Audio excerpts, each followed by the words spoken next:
హరే కృష్ణ. ఓం శ్రీకృష్ణాయ పరమాత్మనే నమః. అభ్యాసయోగయుక్తేన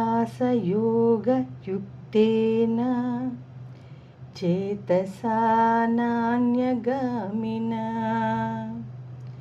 పరమం పురుషం దివ్యం యాతి పార్థానుచింతయన్.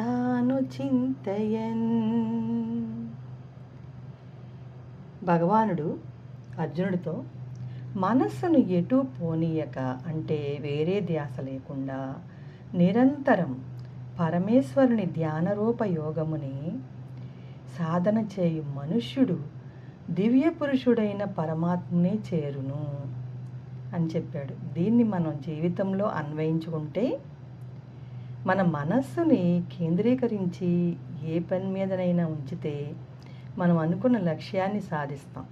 ఆ లక్ష్యమే పరమేశ్వరుడు. దివ్య పురుషుడైన పరమాత్మనే చేరును అంటే మన లక్ష్యం దగ్గరికి చేరుతాం. మనసుని ఆ పని అందే లగ్నం చేస్తే, మనసుని ఆ పని అందే లగ్నం చేసే లక్షణం పిల్లల్లో చూడొచ్చు. వాళ్ళల్లో చాలా తెలివితేటలు ఉంటాయి చిన్న పిల్లల్లో.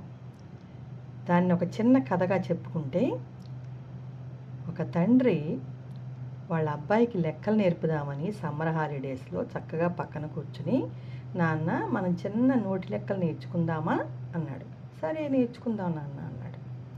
సరే, నేను ఇప్పుడు నీకు 2 చాక్లెట్లు ఇచ్చాననుకో, తర్వాత ఇంకొకటి ఇచ్చాను, మళ్ళీ తర్వాత ఇంకొకటి ఇచ్చాను, ఇలా చూపిస్తూ మరీ చెప్పాడు. ముందు 2 ఇచ్చాను, తర్వాత ఒకటి ఇచ్చాను, తర్వాత ఒకటి ఇచ్చాను. ఎన్ని ఉంటాయి? 5 అన్నాడు. 5? సరిగ్గా ఆలోచించు. ముందు 2 ఇచ్చాను, మళ్ళీ తర్వాత కూడా 2 ఇచ్చాను. ఎన్ని ఉంటాయి? 5 అన్నాడు.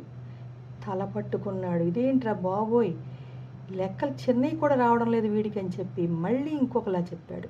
సరే, మళ్ళీ చెప్తున్నా, జాగ్రత్తగా విను. ఇప్పుడు ఒక చాక్లెట్ ఇచ్చాను, తర్వాత 2 ఇచ్చాను, తర్వాత ఇంకోటి ఇచ్చాను. ఎన్ని? 5 అన్నాడు. 5 అన్నాడు. వీడికి లాభం లేదు చాక్లెట్లు అని చెప్పి, ఇదిగో యాపిల్ ఇచ్చాను, ఇప్పుడు ఒకటి, తర్వాత ఒక 2 యాపిల్స్ ఇచ్చాను, తర్వాత ఇంకొక యాపిల్ ఇచ్చాను. ఎన్ని యాపిల్స్ ఉంటాయి? 4 అన్నాడు. అదేంటి, యాపిల్స్ భలే కరెక్ట్గా చెప్పావురా, చాలా బాగా వస్తున్నాయి నీకు లెక్కలు. మరి చాక్లెట్ ఎందుకు అలా చెప్పావు 5 అని? ఏంటి నాన్న, ఎందుకు చెప్పావు నాన్న అంటే, 5 నాన్న చాక్లెట్లు అన్నాడు. అదేంటి లెక్క, యాపిల్స్ 4 చెప్పావు, చాక్లెట్లు 5 అని చెప్తున్నావు ఏంటంటే, అప్పుడు చెప్పాడు అసలు కదా. ముందు నా జేబులో ఒక చాక్లెట్ ఉంది, అమ్మ ఇచ్చింది.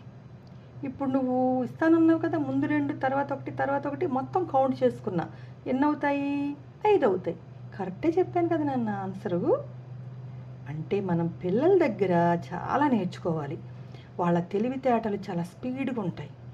అవి చూసి వాళ్ళని అనుసరించి మనం చెప్తే చక్కగా వాళ్ళకి జ్ఞానం వస్తుంది. చాలా తెలివైన వాళ్ళు పిల్లలు.